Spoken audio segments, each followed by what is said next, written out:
They came without warning. The Dominion Council's verdict echoed across the stars. Humanity is to be contained. On the day of the sentencing, 12 fleets surrounded the Terran colony of Hallow Reach.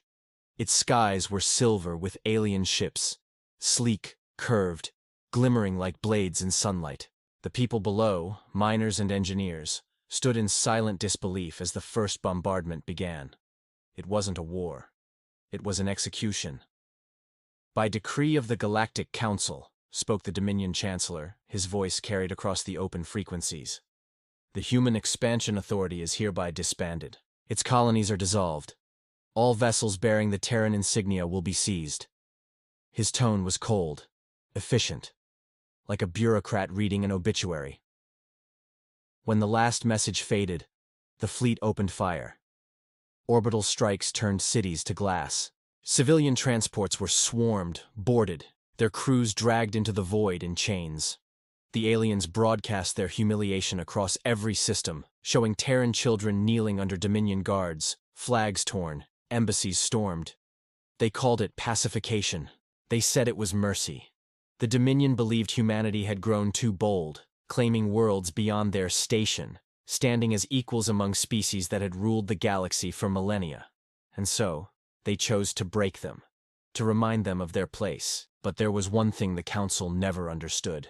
Humanity does not forget, and they do not forgive.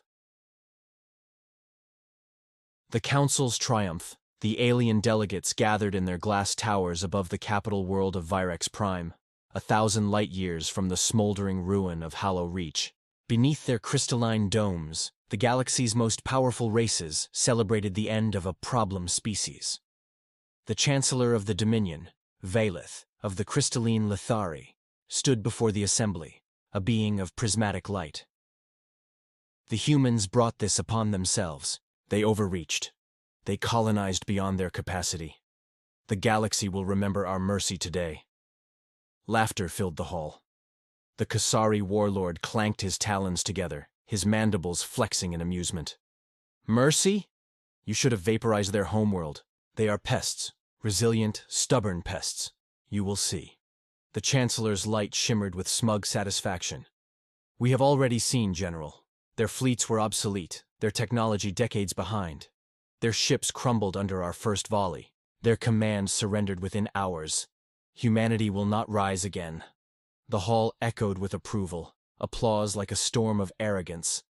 On a side channel, a transmission from a Dominion patrol ship came through, mocking laughter and footage of human prisoners laboring to dismantle their own vessels, guarded by soldiers in gleaming armor. They paraded humanity's defeat across every major broadcast hub. Children on alien worlds watched the footage and laughed. The upstart primates were broken. In the Council's chambers, treaties were signed, trade resumed, and the human systems were divided among the victors. But on the edges of the galaxy, beyond the reach of the Council's arrogance, something stirred in the dark. The silence before storms. For 3 standard cycles, the humans said nothing. Their envoys vanished from galactic channels. Their embassies lay abandoned, windows shattered, flags torn down. The galaxy assumed Earth was dead, or at least dying. Its people scattered, its government dissolved. And then, in the silence, strange signals began to appear. Ships that had been destroyed at Hallow Reach were reported missing from the wreckage fields. Unregistered transmissions flickered in deep space, coded in obsolete Terran cipher. Border colonies whispered of lights in the void, black ships that never broadcast an ID, moving with unnatural precision. The Dominion dismissed them as smugglers or pirates. But among the slaves and prisoners of the occupation zones, hope began to spread in hushed voices. The Earth fleet still lives. The Black Banners are coming. The Kasari warlord who had overseen the bombardment of Hallow Reach laughed at the rumors. They have no fleet, he said to his subcommanders. No army, only ghosts. He would be the first to learn how wrong he was. The first strike began with a silence, comms blackouts across 3 Dominion sectors.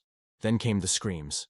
A Kasari shipyard orbiting the world of Drovak reported massive energy spikes, before the entire orbital ring vanished from sensors.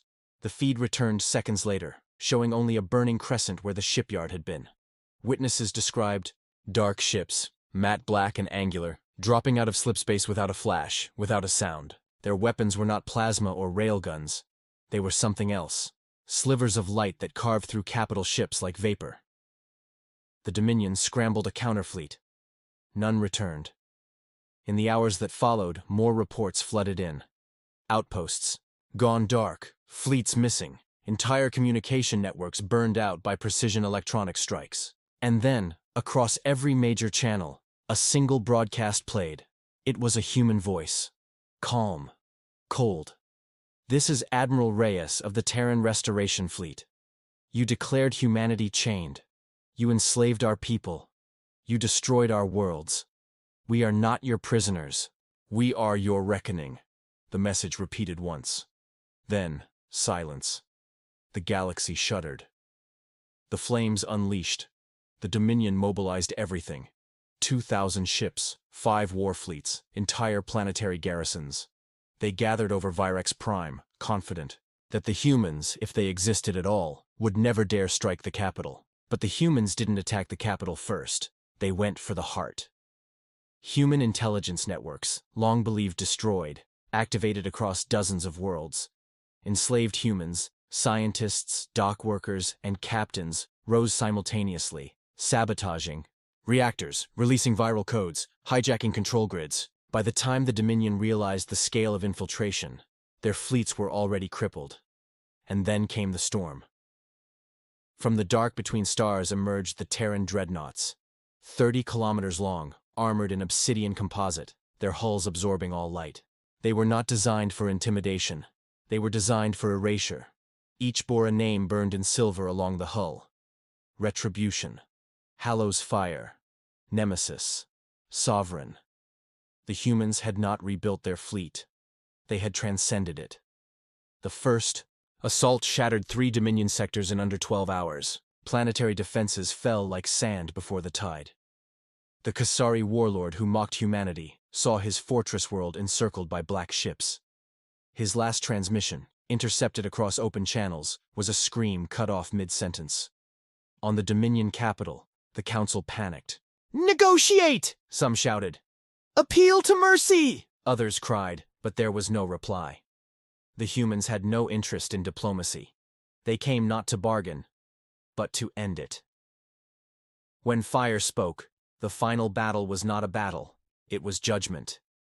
The Terran Armada entered orbit above Virex Prime without resistance. The Dominion's remaining fleets refused to fight, their crews abandoning their ships before the first shot was fired. And still, humanity unleashed the storm. Orbital bombardments rolled across the skies, a cascade of incandescent fury. The great, crystalline towers of the Council capital melted under orbital lances, their light refracting into dying rainbows. The air burned, oceans boiled. Above the chaos, a single Terran broadcast played on every surviving channel. "This is for Hallow Reach, for every chain. For every child you enslaved. You ordered chains, we answered with fire. No one spoke against them. No one could."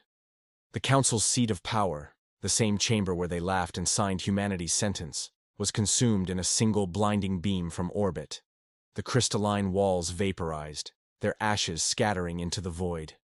It was said that in the end, the light of that burning world was seen from 12 systems away, the aftermath of vengeance. When the fire faded, the galaxy was silent. The Dominion was gone, its fleets shattered, its leaders vaporized, its archives erased. The surviving species watched from their own worlds, trembling. No demands came from Earth, no occupation fleets, no flags raised, only silence. In the ruins of Virex Prime, a single beacon pulsed. A repeating message, simple and final. Never again. Those who had enslaved humanity were gone, their ashes drifting through cold space. Those who had watched in silence, the neutral races, the allies who had turned away, found their borders shadowed by unseen fleets, silent watchers that never attacked, but never left. No one dared challenge them. No one dared speak the word chain again.